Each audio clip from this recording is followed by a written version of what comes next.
Hello, and thank you very much for joining us today.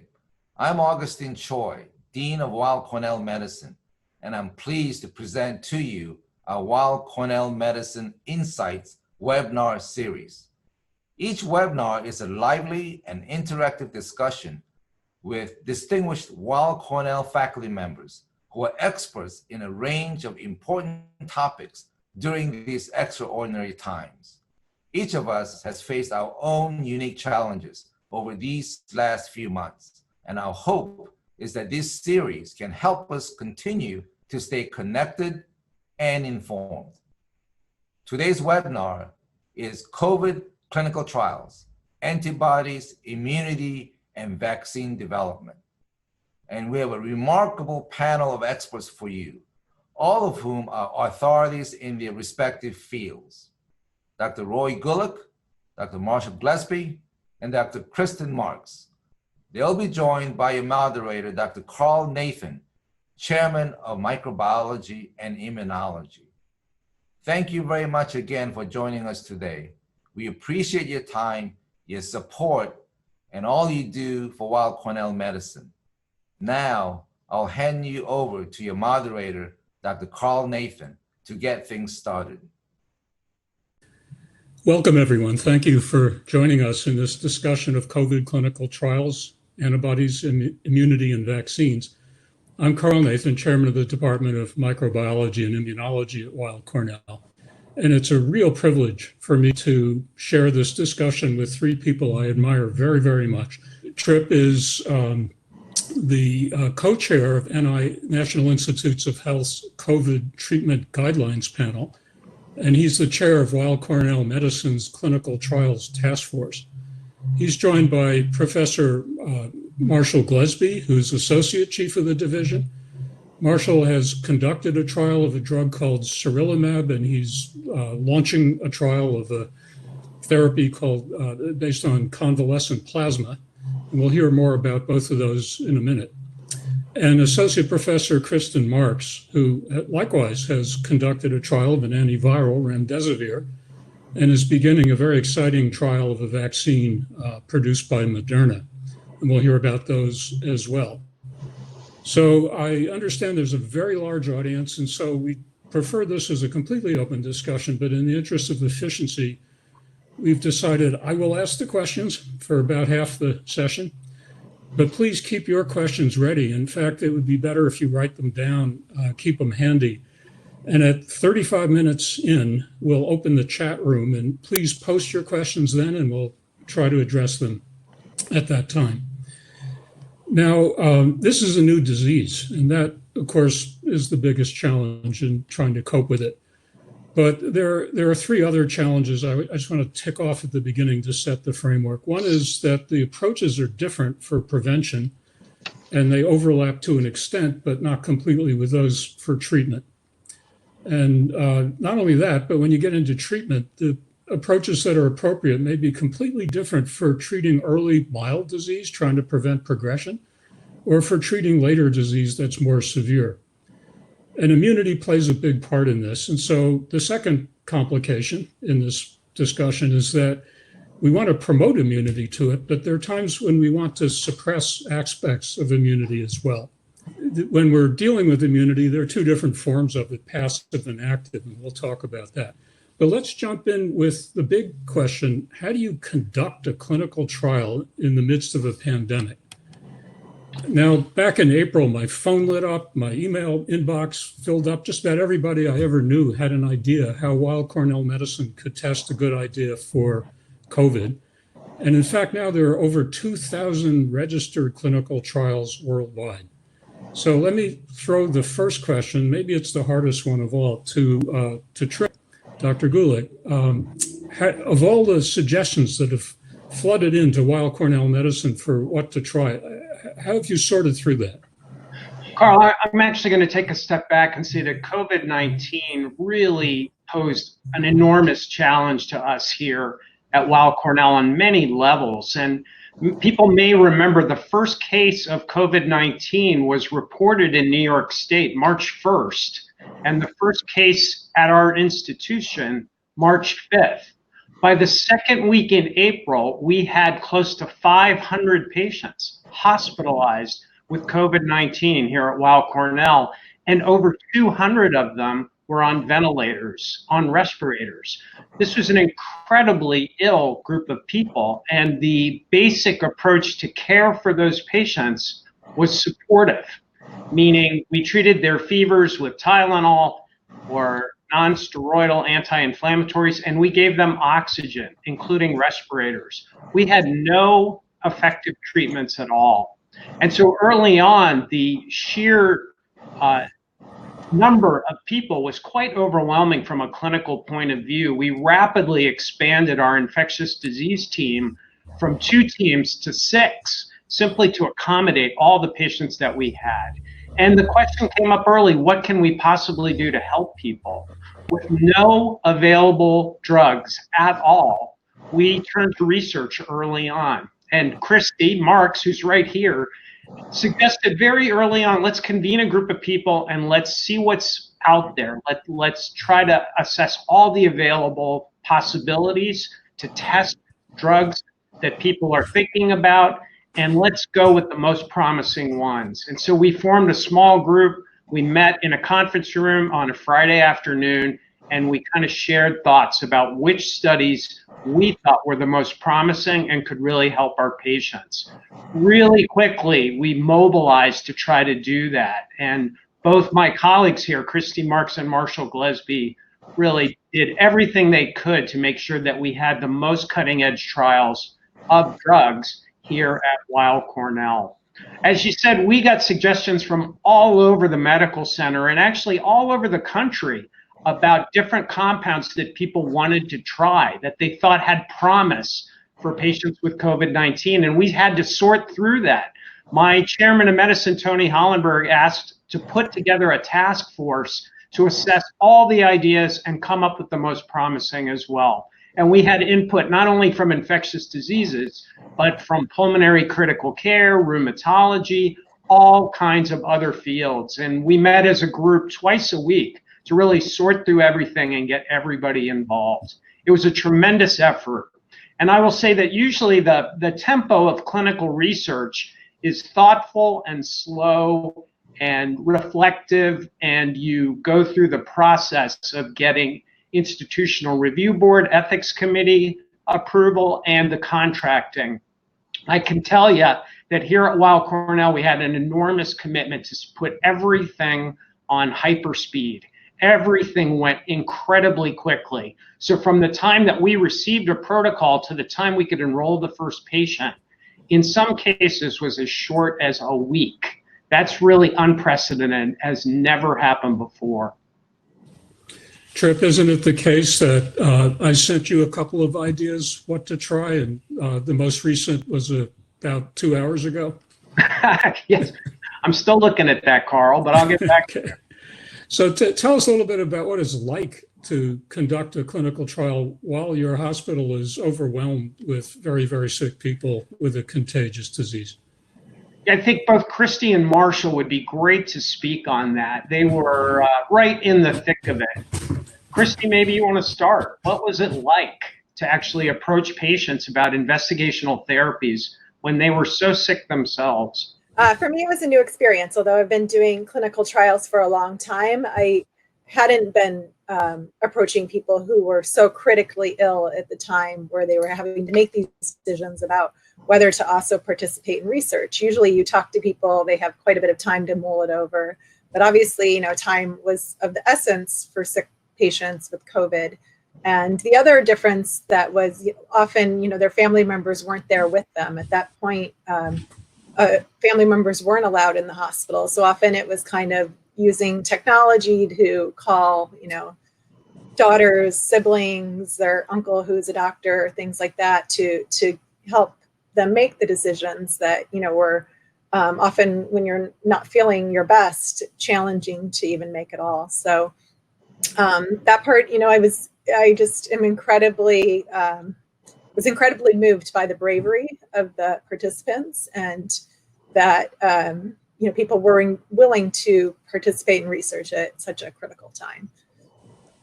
So Marshall, could I ask you, Randomized controlled trials are even harder than observational urgently started trials. Can you comment on the distinction, and when is it important to insist on taking that harder route?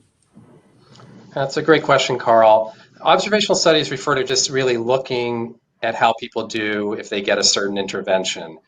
And the challenge with those types of studies is that they can garner some important information, often about safety of an intervention, but it's very hard to evaluate whether the intervention works or not. And that's because a lot of people, even those very sick with COVID-19 would will recover. And if you don't have a control group to compare the people to who've gotten the intervention, that is an adequate control group, meaning that the people are really comparable to the people getting the intervention, then you can't really make any valid inferences about whether the intervention works. So that's why we do randomized controlled trials. We randomly assign people to the intervention or the control group, which may be a placebo in many cases, in order to make sure that the people are comparable in every way. It's not that the sicker people are getting the intervention and healthier people are not, or vice versa. So it's really critical to get the efficacy information that we need to do randomized controlled trials. Now, of course, they pose a challenge. They're harder to do. In normal days, they would take months to implement. As Tripp already mentioned, things got up and running very, very quickly in this setting due to the enormous efforts of many people at this institution, and really the institutional buy-in, starting from high up with Dean Choi and below, in terms of the importance of doing these types of trials. Well, let's turn now to Carl, I was just going to add, it's worth yes. pointing out that typically in the field of medicine, we wait for published data to change our practice from definitive studies in high-profile journals. Things were going so fast with COVID that people were reacting to information that was put out in press releases or unpeer-reviewed data or rumors or anecdotes. I mean, there was tremendous pressure to find something that worked. So to really stick to our guns and do randomized controlled trials was really something we felt was important to get real answers that we knew would benefit our patients. And I, for one, am very grateful that you took that stance. I think it's incredibly important. Let's turn now to prevention and the approach of active vaccination. There are at least 5 main types of vaccines that are in clinical trials already, and many versions of each that differ in features that are quite important. These include viral vectors. These are usually cold viruses that have been modified not to cause a cold, but they express the gene for the so-called spike protein of the COVID virus, or the RNA that encodes that, which a host cell, a human cell, can translate and make the protein in your own body, or DNA that codes for the RNA that the host cell can translate.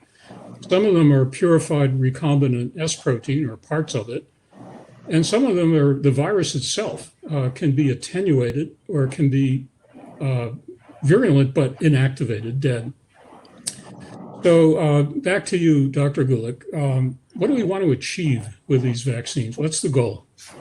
The goal with any vaccine is to give a portion of the microorganism, in this case a virus, to the body that's not infectious itself, but that the body sees as foreign, and it makes a response to it, either an antibody response or a cellular response. And that response that's made by the immune system is then primed. So if the person ever gets exposed to the actual virus, the body has already preformed a whole response that would hopefully neutralize the virus and make sure that the person did not get sick.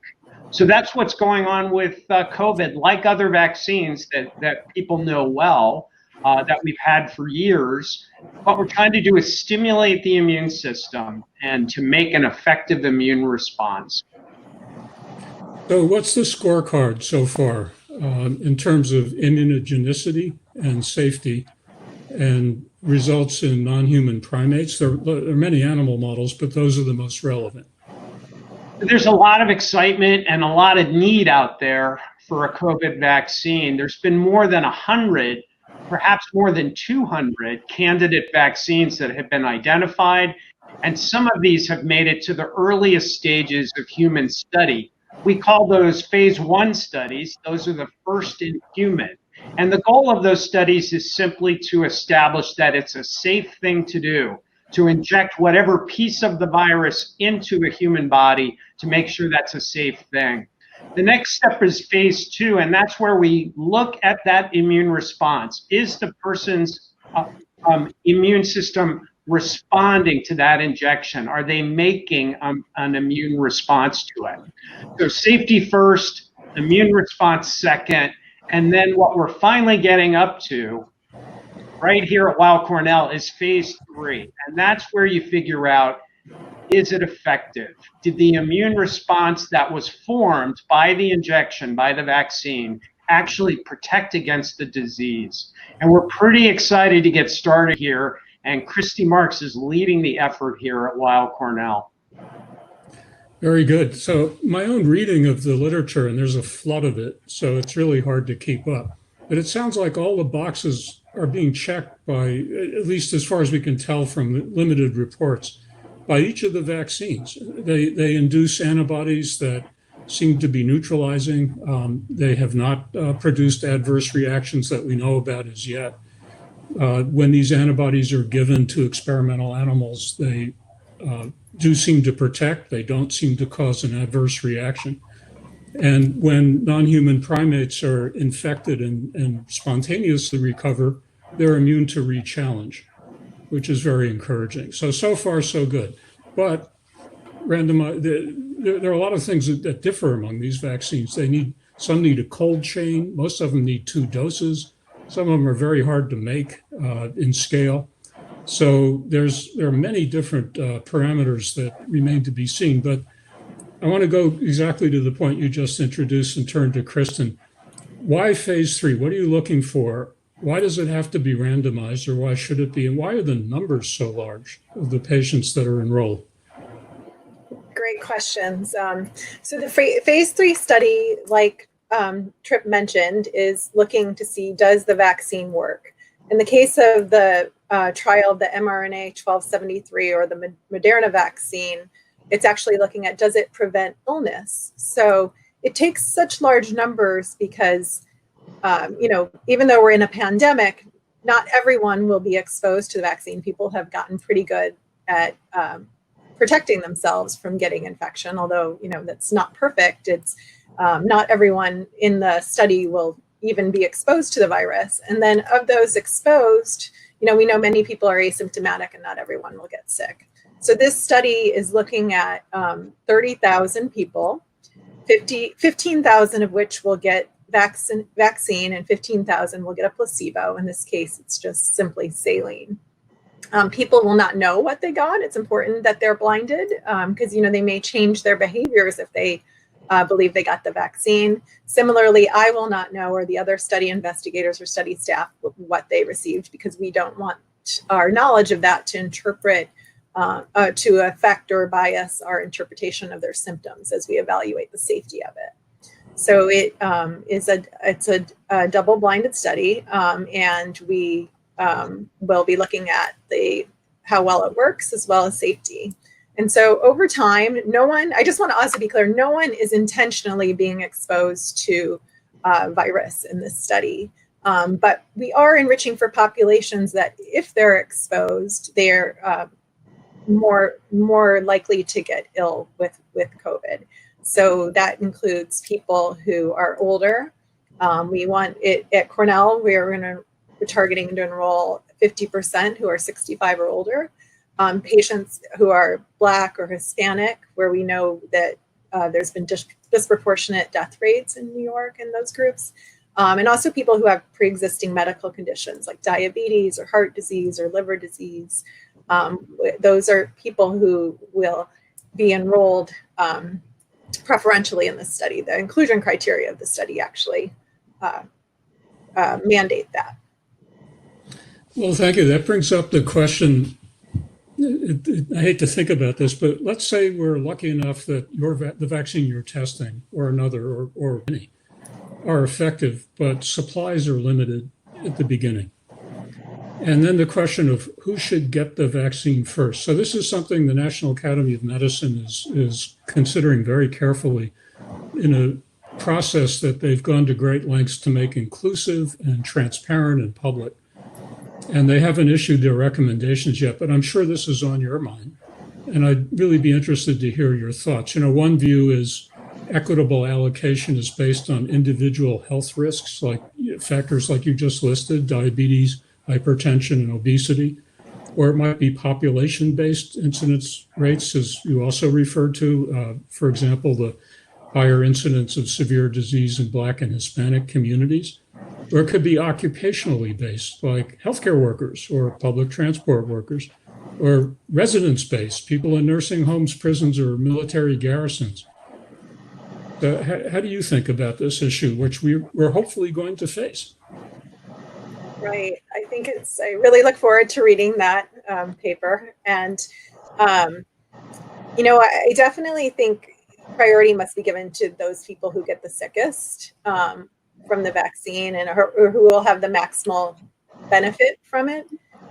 So people, not who get sickest from the vaccine, but get sickest from COVID. I think those certainly need to be priority groups. And I think there needs to be a fair allocation. And I definitely would consider health disparities as part of that, making a fair allocation of vaccine. But I do think, where transmission is occurring the most and who gets the sickest are probably two different groups. I mean, we see, obviously all these college outbreaks are showing that the transmission is widespread amongst young people, yet they're the least likely to get ill. So I think there's kind of both need to be considered when you're considering the public health perspective. Carl, it's worth adding that this is the first phase 3 COVID vaccine study that's been mounted. This is National Institutes of Health sponsored study. And they did a clever thing, which is when COVID came along, they didn't try to recreate a whole network to do clinical trials. They turned to clinical trials networks that they had already established and asked them, turn your attention to this challenge, turn your attention to COVID. So the NIH funds quite a few networks that look at vaccines or other kinds of diseases, and we're one of those. We study HIV/AIDS here for many years in our clinical trials unit, and they came to us and said, please take this on. So this is the first phase 3 COVID study that's been mounted here in the United States, and we're so proud that Weill Cornell was picked as the site for this. We are the only site in New York City doing this first phase 3 vaccine site. And Christy Marks is really leading us well to get set for that. Trip, thank you for that comment and also for reminding all of us of the importance of public health infrastructure and its maintenance over time so it can be used for emergent threats that weren't originally anticipated. And the HIV Clinical Trials Network is a great example. And I should mention it's also being used for TB research. It's served many roles. Right.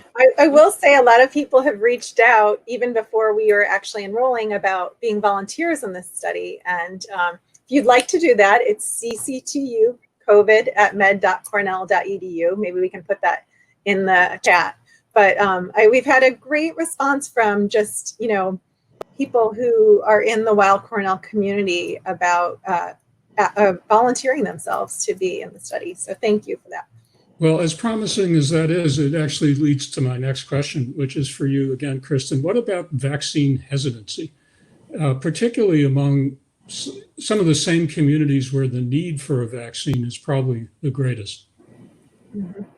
Right. I mean, I think, what ties into this is sort of, this is something that predates COVID, of course, but I think in the context of COVID, the idea that these vaccines are being rushed through development sort of adds to that vaccine hesitancy. I hear a lot of people talk about that. And I just want to explain that, no safety steps are being skipped. What's changed to accelerate the development of vaccines is that the phases of the studies are overlapping. So as Tripp mentioned, like clinical research usually sort of plods along.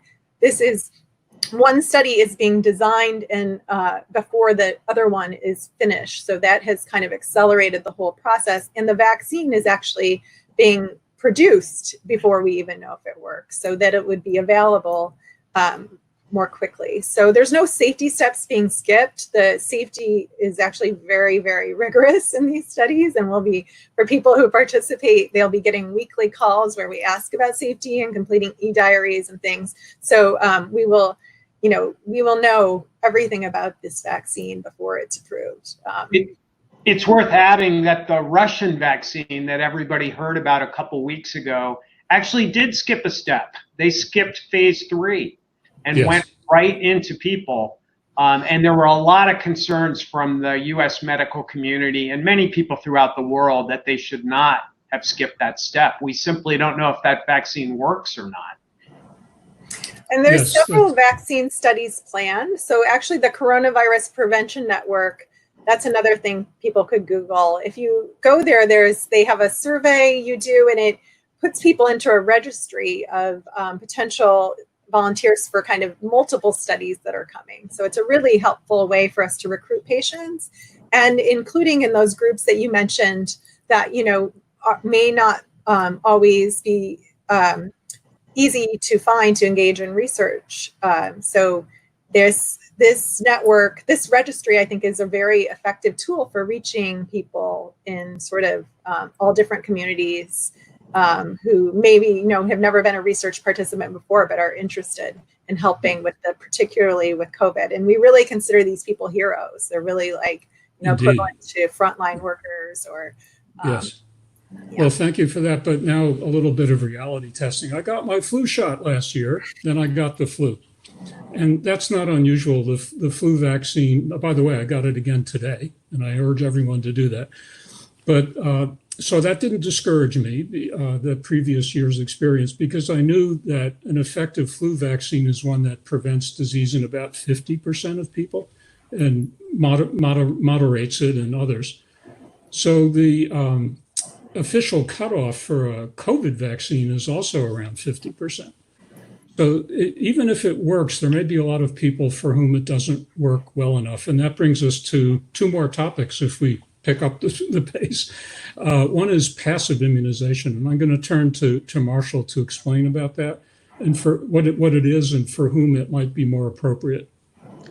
Sure. So passive immunization refers to directly administering antibodies to a person as opposed to giving a vaccine and waiting for the immune response to kick in the case of prevention, or in terms of therapies, waiting for the person's immune response to develop. It's essentially what happens during pregnancy when a mother's antibodies get passed to the baby, and the baby is protected for the first few months while their baby's immune system matures and is able to ultimately produce antibodies on their own. So there are settings where people are discussing this approach and beginning to study it. In terms of hospitalized patients primarily, there's convalescent plasma, which refers to the liquid component of blood isolated from people who've recovered from COVID-19 that's enriched with antibodies, and administering that to people who are sick with COVID. It's being studied in some settings as prevention. And then there are monoclonal antibodies, meaning specific antibodies generally to the spike protein of the virus, or the outer part of the virus, that can neutralize the virus, prevent it from infecting cells. And those antibodies are beginning to be studied both therapeutically and as well as prevention. And some examples of settings where prevention might be, as opposed to a vaccine, where passive immunization might be appropriate would be where there needs to be rapid implementation of prevention. So for example, a nursing home outbreak, you could administer these antibodies potentially to residents of the nursing home and hopefully confer protection almost immediately, as opposed to waiting for a vaccine to kick in, which may take 2 doses and many weeks. Another setting might be somebody who's immunocompromised and not able to respond to a vaccine adequately, and you might be able to, again, confer at least short-term protection by administering the antibodies directly. Very good. So there's a lot of press about the convalescent plasma and the FDA withdrawing or pulling back from its decision to authorize emergency use. What's going on there, and why are you conducting a randomized controlled trial? Okay, so there has been buzz about the FDA potentially granting this emergency use authorization for convalescent plasma in order to make it more readily available in the community.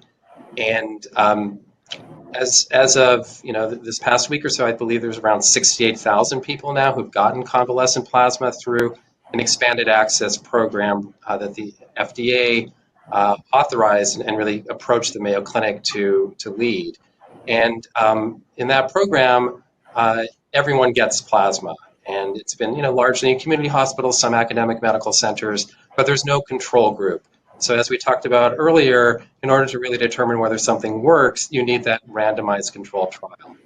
So there are several trials that are ongoing. We made the decision really based on high-level discussions with Dean Choi and others, with the support of the chair of the Department of Medicine, Dr. Hollenberg, the chair of pathology and laboratory medicine, Dr. Loda, to join a large randomized Canadian trial called Conquer-1 that aims to enroll 1,200 people who are admitted to the hospital with COVID-19 and require oxygen.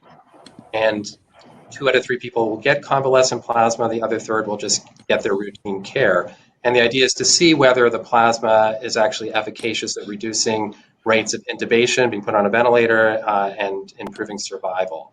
And giving it to tens of thousands of people without having that comparison group can help develop a robust safety database. And in fact, we have learned that it appears to be quite safe to give, but we really have no idea whether it works or not. And the only way to answer that question is by a randomized controlled trial. So I feel that the Weill Cornell response has been the appropriate one and the best one, which is really to pursue a study, conduct a study that will lead us to the answer of whether we should be giving this intervention to people. Carl, thank you very much. This is a remarkable situation. Realize tens of thousands of Americans have received this, and we actually don't know if it works or not. And just walking to work today, I saw an ad on the side of a bus that said the Surgeon General, it says, donate your plasma if you've recovered from COVID, save lives. And I thought, well, that's just not true. We don't know if it saves lives or not. So Marshall Glesby's leadership in really pursuing a randomized trial which could answer this question is just so key to the field. We really need that answer. Totally agree, and I'm proud of all of you for taking that position. The chat room's about to open up, but while that's happening, I want to turn to one more aspect of immunity, and that is suppressing it in COVID and the critical role of timing and how you do it. So maybe I could ask Kristen to just to combine things in the interest of time to compare dexamethasone and its timing and sarilumab.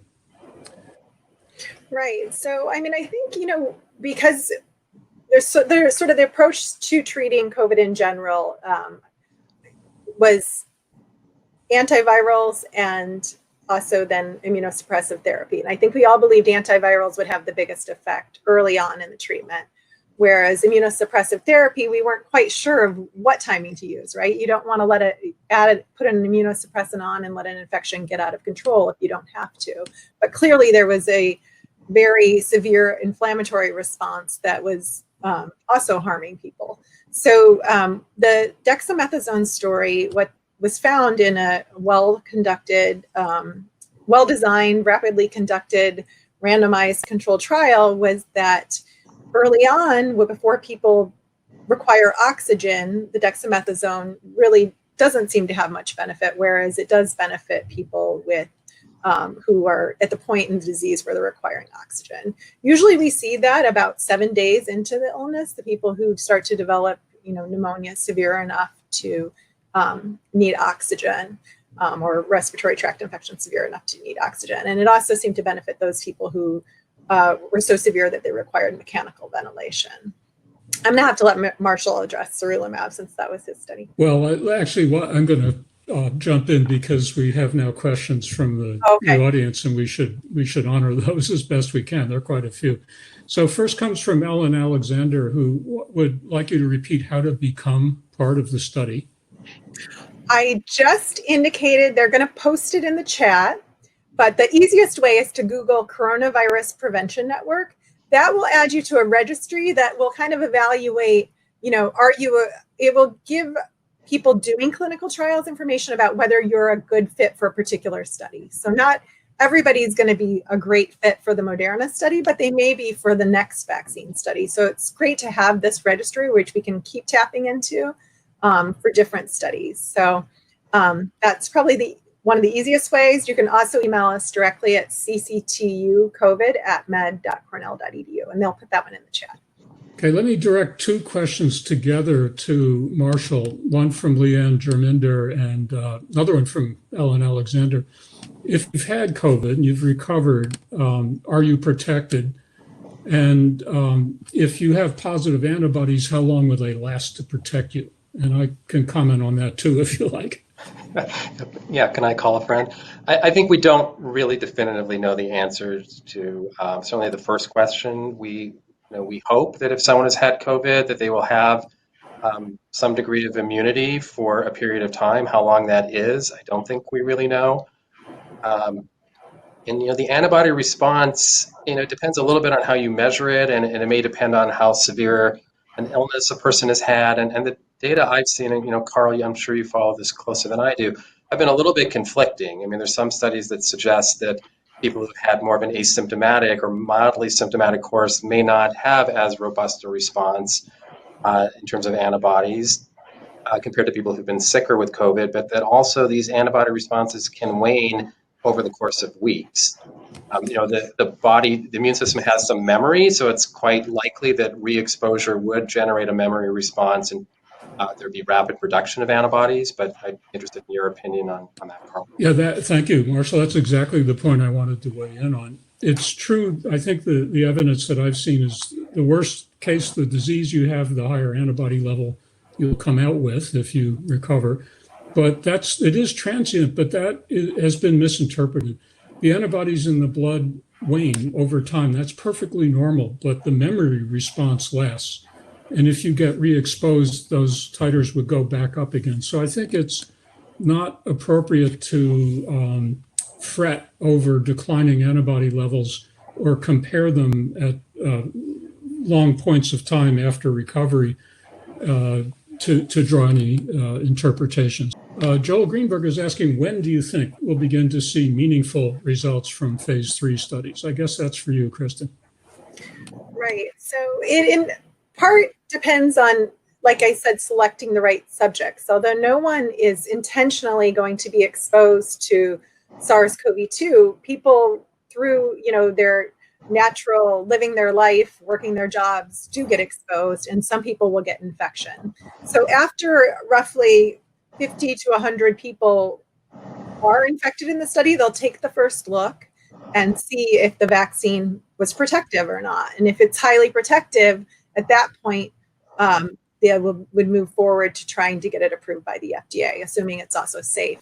So it is to some extent dependent on kind of what's going on in the background. And obviously they're trying to enroll places that, have a lot of COVID at the time. Now, New York is not that situation, thank goodness, right now. I hope we stay that way. But, we are a site because of how severely affected we were.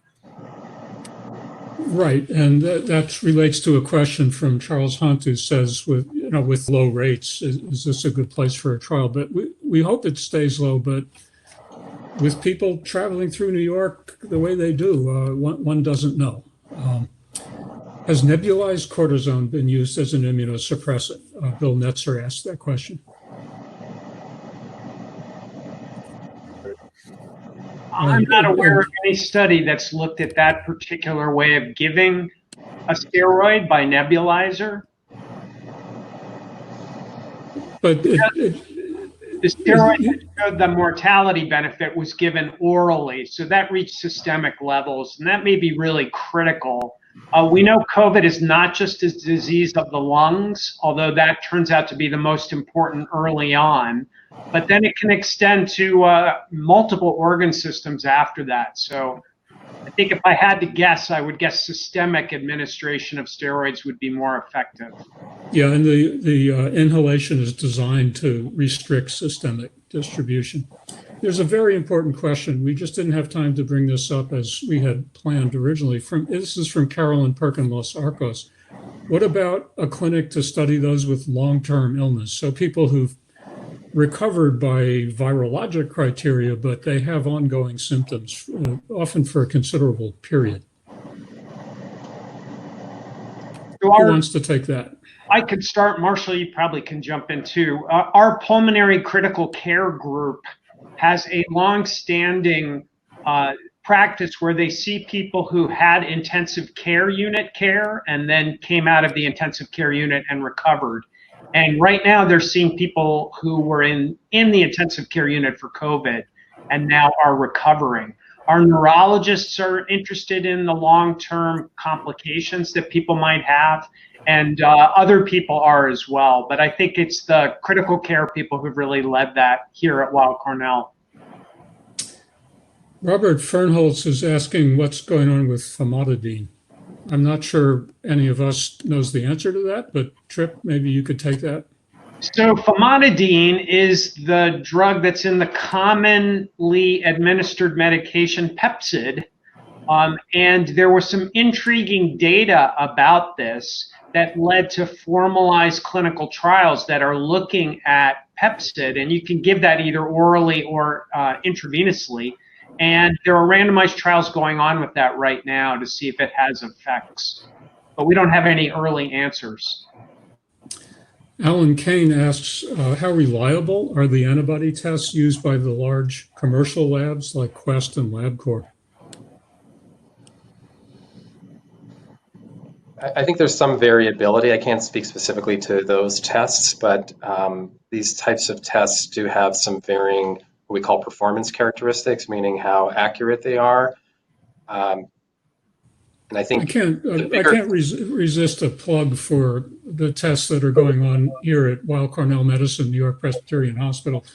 And the plug is that the validation, the authentication of these tests was carried out by Professor John Moore in the Department of Microbiology and Immunology.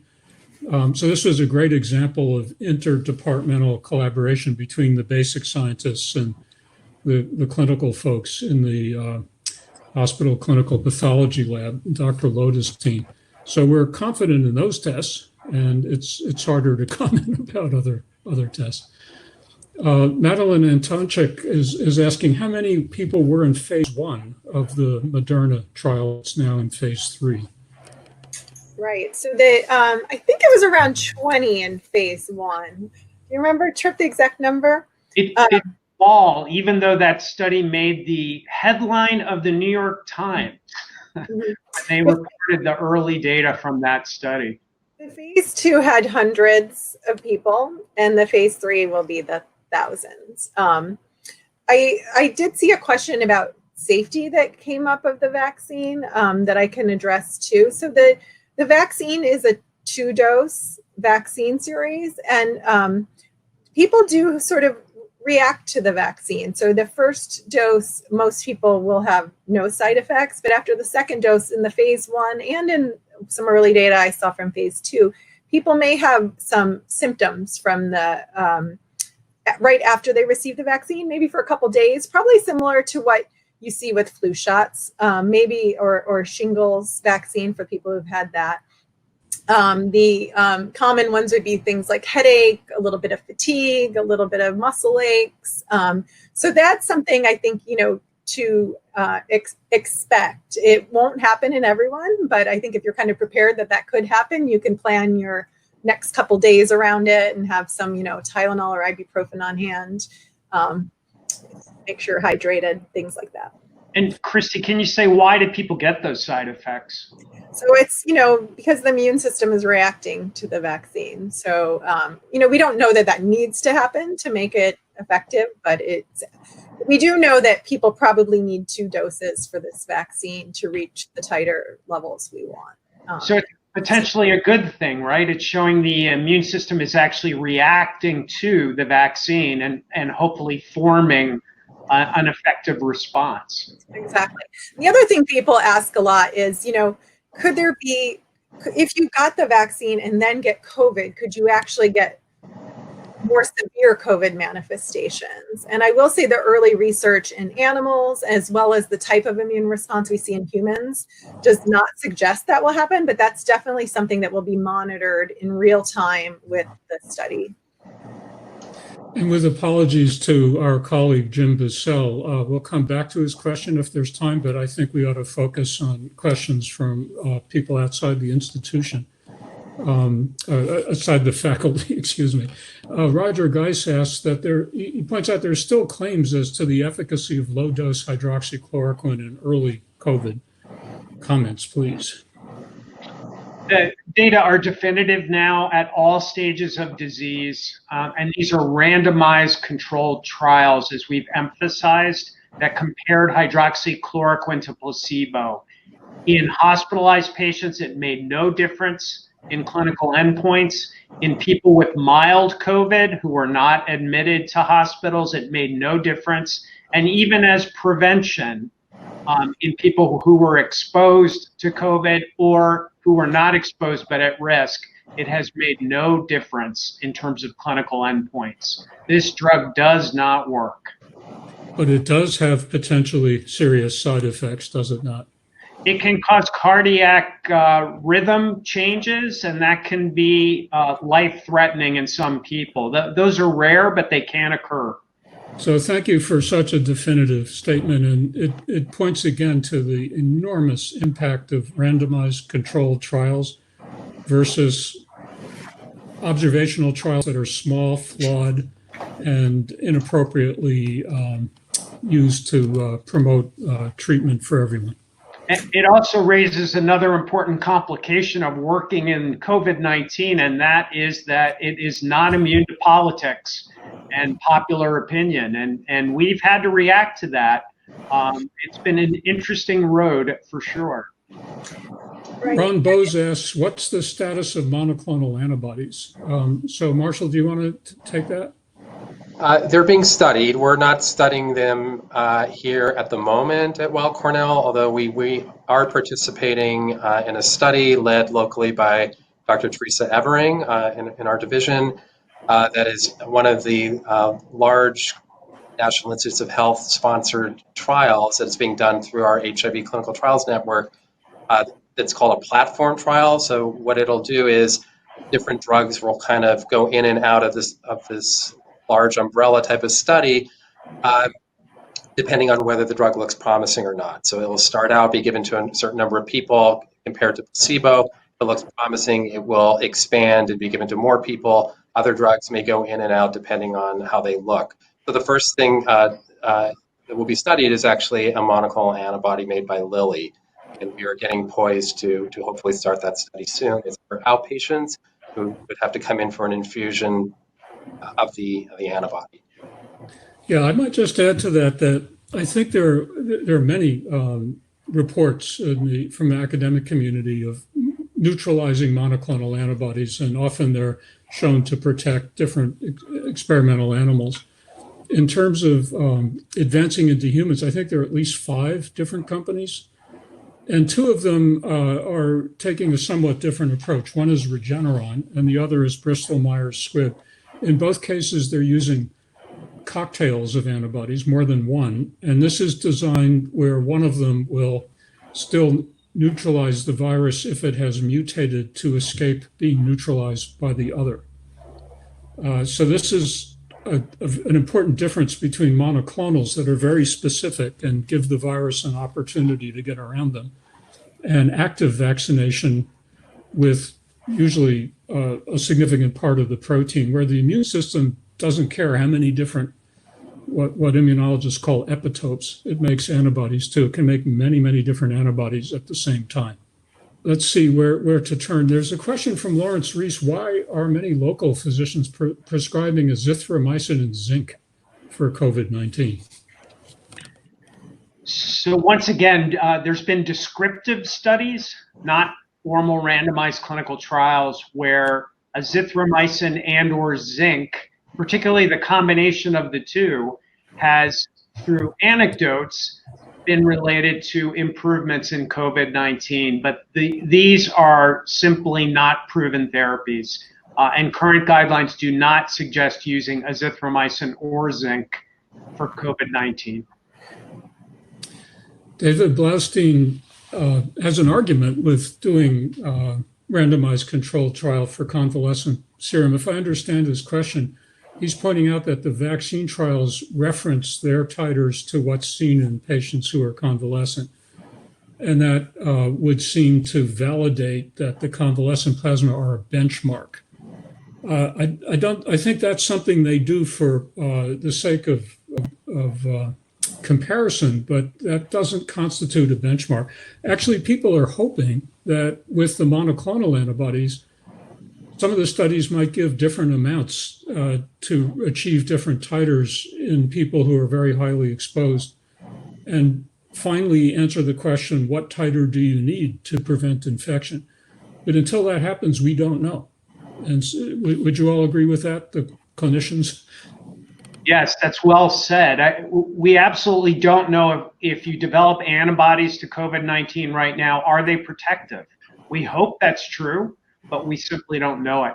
These vaccine trials will have to show us that. Joe Feschbach asks that he's read that blood type O decreases the chance of a serious case. Is that true? I'd like to volunteer. The same genes that control the enzymes that put the sugars on the blood group antigens or don't and dictate whether you get type O control also other aspects of the immune response. And in retrospect, it is there is no relationship between blood type O and risk of COVID. I came across that in the course of looking up something else. So forgive me for jumping in with an answer. Thank you, Carl. Now, this is another very important question from Madeline and Tonchik. What is the chance of becoming seriously ill in the phase 3 trial? Now, she might mean because it didn't work and you get COVID, but I think her question is really, what if the vaccine predisposes you to serious illness? So this is an important question. Right. So I saw another question also about, how do we know it's safe if it was only given to 20 people? I should say the phase 2 study, which has been fully enrolled, they've looked at the safety along the way before they started dosing the phase 3 study. So even though they haven't unblinded it, they've been following safety to make sure that, serious reactions weren't happening in any of the groups, whether it's the people who got placebo or the people who got the vaccine. And they haven't seen any signal there, which is why the phase 3 was allowed to open, so that's what I was sort of talking about with these overlapping study designs, but not compromising safety. So in terms of the phase 3 study, we'll be looking for, in terms of serious illness, anything that is, severe, we record and we report. So if there's anything unexpected that we think could be related to the vaccine, we categorize that as such. And those things have to be reported immediately. Thank you, Kristen. I think it's worth emphasizing why this is such an important question, and it isn't dawdling, because if we think it's so safe, why wait to enroll so many patients? And that's because in the closest relative to this virus, SARS itself, the first one, experimental animals who were vaccinated and then challenged got worse lung disease. And there are other vaccines where the vaccine made it worse, the so-called antibody-dependent enhancement that's been seen with dengue virus vaccine, which had to be pulled. So we're not seeing that yet. But if it occurred in 1% of people who are vaccinated and you vaccinated hundreds of millions of people, you can do the math how many people would get seriously ill. And what would that do to trust in vaccines in general, which are among the most important interventions in medicine? It's a great point. And you do need large numbers of participants to detect, relatively rare side effects. So Yes. And this is also the reason why we have approximately 10 vaccines right now in human studies, and they all use variable approaches. So that's why we're doing the research. We really need to assess the risks and the benefits in very large studies before we can say anything is absolutely safe and effective. yeah. But Kristen, remind us, how many people have received the Moderna vaccine already? What's the number? So in the phase 3, there's 10,000 people, or probably more, because each day it goes up, already enrolled. We're opening soon. And, I think because New York isn't a COVID hotspot right now, we weren't appropriately the first site to be opened. But yeah, so there's a lot of people who've already received this vaccine, and then also is part of the phase 2 study, like I mentioned, hundreds of people. We're about to run out of time, so I want to do two things. I want to thank the panelists and the audience and pick one quick last question and see if I get cut off. And apologies to everyone else with all these great questions. Barbara Hales, what about using interferon? This is another example. It's reciprocal to dexamethasone, where later disease seems to benefit from dex and earlier it might be harmed or not helpful. And interferons in animals seem to help a great deal early, but contribute to the pulmonary disease late. So I'm bringing that up as an illustration of the challenges that our clinicians and clinical trialists face when considering any new intervention. And just to add that the side effects also are complicated with interferon and can be quite debilitating for people. Yes. So I think that brings us to we're out of time. And again, I want to apologize to those whose questions we didn't have time to address, but thank everyone for participating. Our panelists, thank you very much. And thank you for the work you do when you're not on screen. Thank you, Dr. Nathan, and a big thanks to all of our panelists. I'm very grateful for all your work and leadership around these challenging and complex issues. To all of you tuning in today, thank you. We know your time is valuable, and we're deeply grateful for all you do for Weill Cornell Medicine. If you're interested in supporting the work of Weill Cornell or learning more about any of the faculty participating on today's panel, we'll be following up with more information over email later today. We hope you'll consider getting more involved and are grateful for your interest in Weill Cornell. Please join me at our next webinar on Wednesday, September 9th, Renewal at the Epicenter, COVID and the Road Ahead. I hope to see you next time. And until then, please be safe and be well.